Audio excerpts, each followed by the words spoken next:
Good morning viewers. आज की class में हम लोग देखेंगे हेल्थ टीम। तो हेल्थ टीम क्या है? तो टीम क्या है? Team is a group of 2 और more person work together for common purpose. Team क्या है? ग्रुप ऑफ दो और दो से ज़्यादा लोगों का मतलब लोगों का ग्रुप है, ठीक है, जिसमें वो लोग काम करते हैं एक साथ for a common person purpose. किसी एक पर्पस के लिए दोनों मिलके काम करते हैं, उसी को बोलते हैं team. Concept of health team. Concept of health team का मतलब है health team is a group of person working together either to protect the health of the community or to improve improve improve it, ठीक है। Health team में be differ different level. Health team has to follow the rules of health department of Indian government और state government. Health team क्या है? Health team group of person है। Persons, बहुत सारे person का एक ग्रुप है, उसको बोलते हैं हेल्थ टीम। और इसमें क्या होता है, वो सारे मिलके काम करते हैं, एक साथ काम करते हैं, या तो लोगों को हेल्प प्रोवाइड करने के लिए या फिर लोगों को प्रोटेक्शन देने के लिए वो लोग काम करते हैं कम्युनिटी में, ठीक है। हेल्थ टीम अलग अलग भी हो सकते हैं, डिफरेंट टाइप्स के हो सकते हैं, एट डिफरेंट लेवल, अलग अलग लेवल पे अलग अलग टाइप के हेल्थ टीम होते हैं। और इनको सारे रूल्स और लॉज फॉलो करते हैं ये हेल्थ टीम। इंडियन गवर्नमेंट और स्टेट गवर्नमेंट के अंदर जितने भी रूल्स और रेगुलेशन हैं उनको ये फॉलो करते हैं।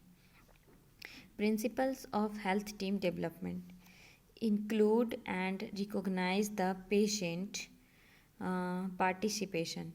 इंक्लूड करते और रिकॉग्नाइज करते हैं पेशेंट का पार्टिसिपेशन को। पहला प्रिंसिपल है हमारा कि इंक्लूड करना और रिकॉग्नाइज करना पेशेंट का पार्टिसिपेशन को, ठीक है। Recognise and include the patient carer और their representatives as an essential member of health team. जो पेशेंट पार्टी है, ठीक है, या फिर पेशेंट है, उसको हम लोग एसेंशियल हेल्थ टीम का मेंबर मानेंगे, ठीक है। हेल्थ टीम का हमारा एसेंशियल टीम मेंबर है, सबसे इम्पॉर्टेंट मेंबर। रिकॉग्नाइज करता है और इंक्लूड करता है द पेशेंट के करियर को और उसका जो भी रिप्रेजेंटेटिव्स है उनको, ठीक है। Common agree purpose.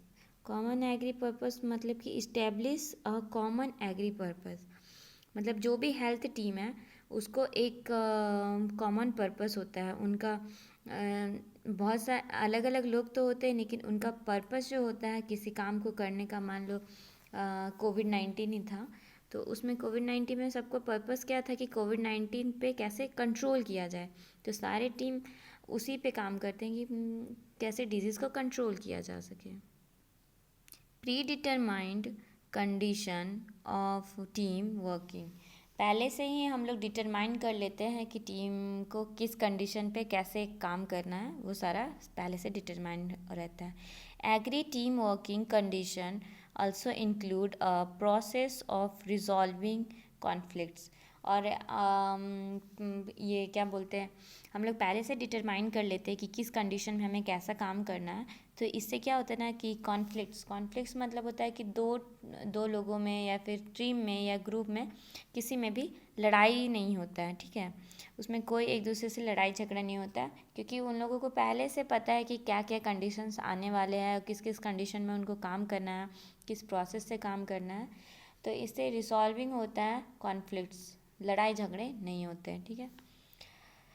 फिर है emphasise the importance of common communication. Emphasise करना है इम्पोर्टेंस ऑफ कम्युनिकेशन। बातचीत का वो जो भी है वो तरीका वो एक होना चाहिए, कम्युनिकेशन अच्छा होना चाहिए, नहीं तो मिसअंडरस्टैंडिंग क्रिएट हो जाएगी, तो वो लोग एक दूसरे में ही लड़ जाएंगे, फिर जो भी हमारा पर्पस या गोल है वो पूरा नहीं हो पाएगा।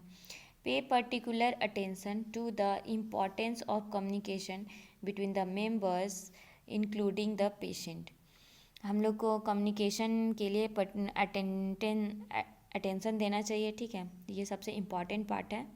और इसमें कम्युनिकेशन में हम लोगों को जितने भी मेंबर्स हैं और पेशेंट है उन सब की बातों को ध्यान में रखना है, उन सब की बातों को सुनना है, ठीक है। ऐसा नहीं है कि पेशेंट को हम लोग इग्नोर करें या फिर हमारे टीम मेंबर में से किसी को इग्नोर कर रहे हैं, तो क्या होगा कि हमारे बीच में कम्युनिकेशन अच्छा नहीं होगा। तो कम्युनिकेशन अच्छा नहीं होगा तो जो भी हमारा गोल है वो हम लोग अचीव नहीं कर पाएंगे। Select the appropriate leader. Leader को हमें सेलेक्ट करना है, अप्रोप्रिएट लीडर को हमें पहले सेलेक्ट करना है, ठीक है। सिलेक्शन देखो, सब में तो लीडरशिप का क्वालिटीज नहीं ना होते हैं। देखो, लीडरशिप हमारा अच्छा होगा तभी तो बाकी टीम मेंबर्स भी हमारे अच्छे से वर्क करेंगे, और हमारा लीडर ही अच्छा नहीं होगा तो फिर टीम मेंबर्स भी अच्छे से वर्क नहीं कर सकेंगे। तो इसीलिए सेलेक्ट करना है अप्रोप्रिएट लीडर को, ठीक है। Selection of team leader should be based for her या हिज लीडरशिप स्किल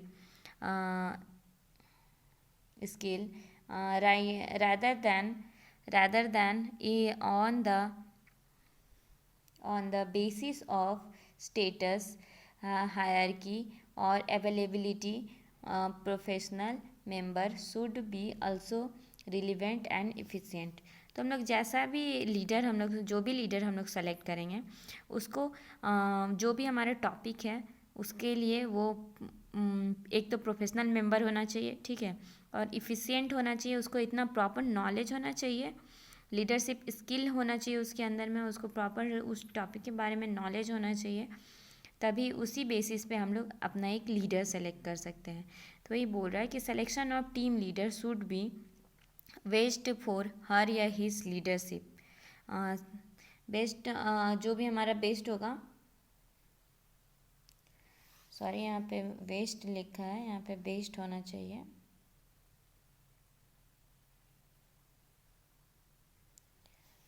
ठीक है, यहाँ पे बेस्ट होना चाहिए। Selection of team leader should be based for his या her leadership skill rather than on the basis of status, hierarchy or availability.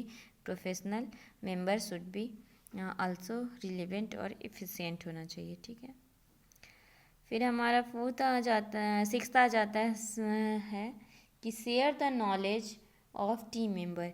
Team member देखो क्या होता है ना कि एक सिंगल आदमी वर्क करता है ना तो उसका सिंगल का माइंड रहता है, बस अकेले का उसका माइंड रहता है, उसका अकेले का आइडिया रहेगा। लेकिन अगर ग्रुप ऑफ पीपल रहते हैं, सारे टीम मेंबर रहते हैं, तो वहाँ पे मल्टीपल माइंड्स मल्टीपल आइडियाज़ आते हैं। तो हम लोगों को शेयर करना है एक दूसरे के, सारे टीम मेंबर्स के नॉलेज को शेयर करना है। उससे क्या होता है कि हमारा जो गोल का अचीवमेंट है वो अच्छे से हम लोग कर सकते हैं। तो ensure that each team member and stand and each team member ensure that each team member and stand and share the skill and knowledge of team। इसीलिए सारे टीम मेंबर्स को एक दूसरे से स्किल और नॉलेज को शेयर करना है, ठीक है। यहाँ पे फैसिलिटेट है इंटर प्रोफेशनल कोलैबोरेशन, फैसिलिटेटेड है ये, ठीक है।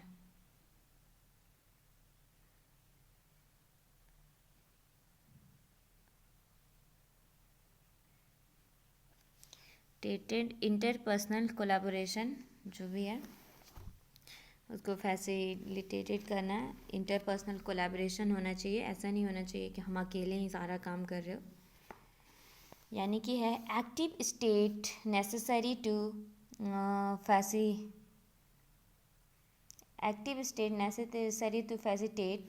Interpersonal collaboration understanding through joint conference and educational